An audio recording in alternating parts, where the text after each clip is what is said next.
मैंने जो आज कहानी लिखी है वह है दुखी रमेश। आप सबसे ऐसी आशा करती हूँ कहानी आपको पसंद आएगी।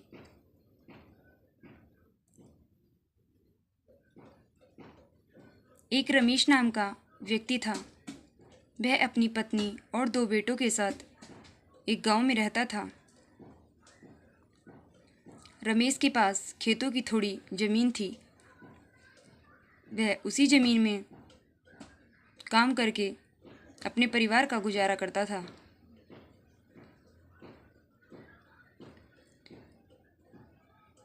रमेश के दोनों बेटे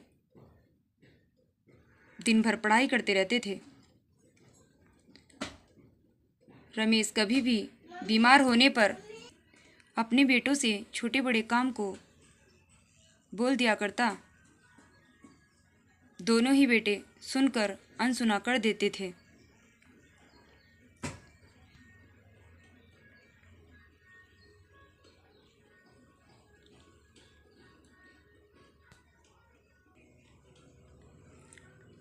एक दिन रमेश की पत्नी रमेश से कहने लगी, हमारे दोनों ही बेटे बड़े हो गए हैं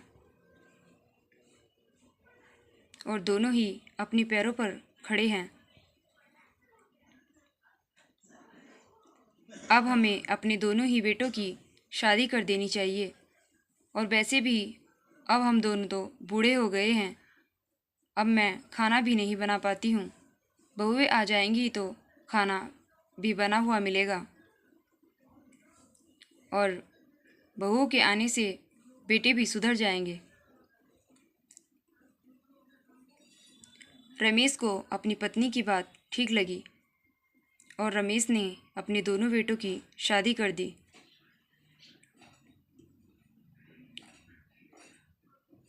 सब बहुत अच्छे से चल रहा था। एक दिन रमेश बहुत ज़्यादा बीमार हो जाता है। वह इतना बीमार हो जाता है कि खाट से उठ भी नहीं पा रहा था।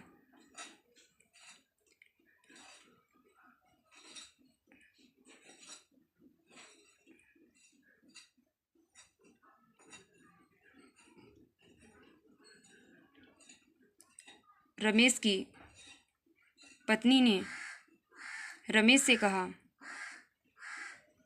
अब हम दोनों तो बूढ़े हैं, बहुत बूढ़े हो चुके हैं, इसलिए अब हमें खेतों की ज़मीन और घर अपने बेटों के नाम कर देना चाहिए।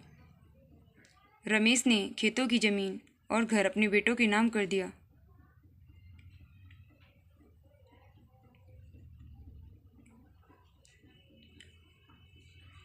अगले दिन रमेश ने अपने दोनों बेटों से कहा, मुझे दवाई के लिए कुछ पैसे चाहिए। रमेश के दोनों बेटों ने साफ मना कर दिया।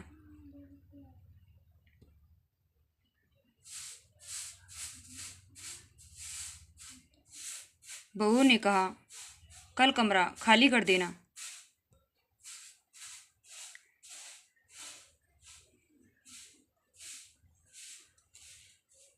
रमेश और रमेश की पत्नी ने दुखी मन से कहा, ठीक है।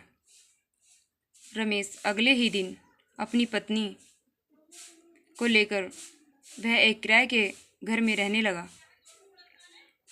रमेश की पत्नी जैसे तैसे करके घरों में काम करती और घर खर्च चलाती।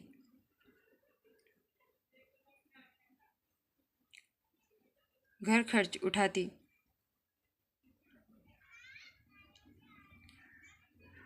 एक दिन रमेश और रमेश की पत्नी को पता लगता है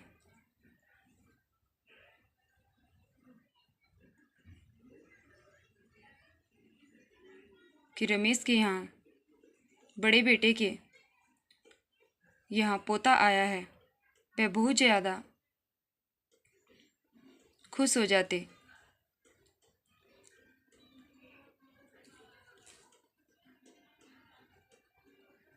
रमेश के बड़े बेटे ने पूरे गांव को दावत पर बुलाया था और रमेश को भी।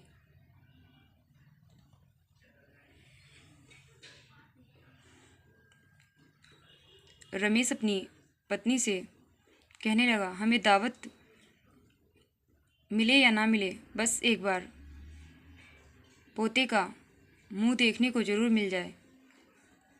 रमेश और रमेश की पत्नी दोनों अपने बेटों के यहाँ चले गए। सभी गांव वाले खाना खा रहे थे और रमेश की पत्नी एक कोने में खड़े थे।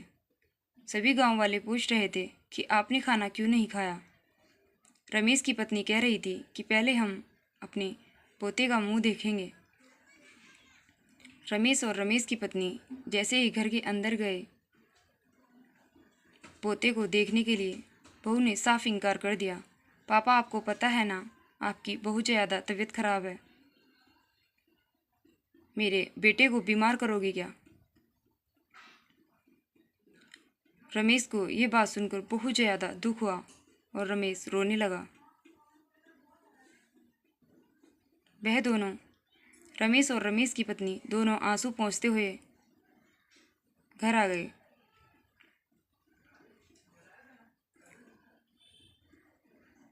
रमेश के कमरे में एक विंडो थी जो हमेशा बंद रहती थी, जिससे उसके दोनों बेटों का घर दिखता था। रमेश ने घर आकर वह विंडो मकान मालिक से खुलवाई और कहा, इसको कभी भी बंद ना करें। रमेश और रमेश की पत्नी सुबह शाम दोपहर हमेशा उसी खिड़की पर खड़े रहते थे, क्योंकि वहाँ से, उस खिड़की से रमेश के दोनों बेटों का घर दिखता था।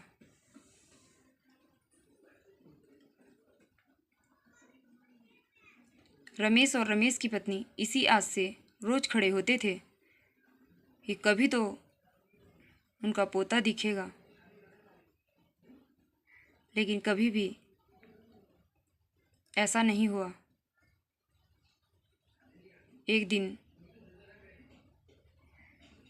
ज़्यादा बीमार होने पर रमेश की मौत हो गई।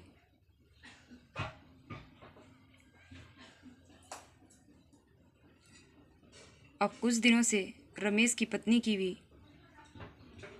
बहुत ज़्यादा तबीयत खराब चल रही थी। कुछ दिन बाद रमेश की पत्नी की भी मौत हो गई। दोनों का ये एक सपना ही रह गया, पोते को देखने का।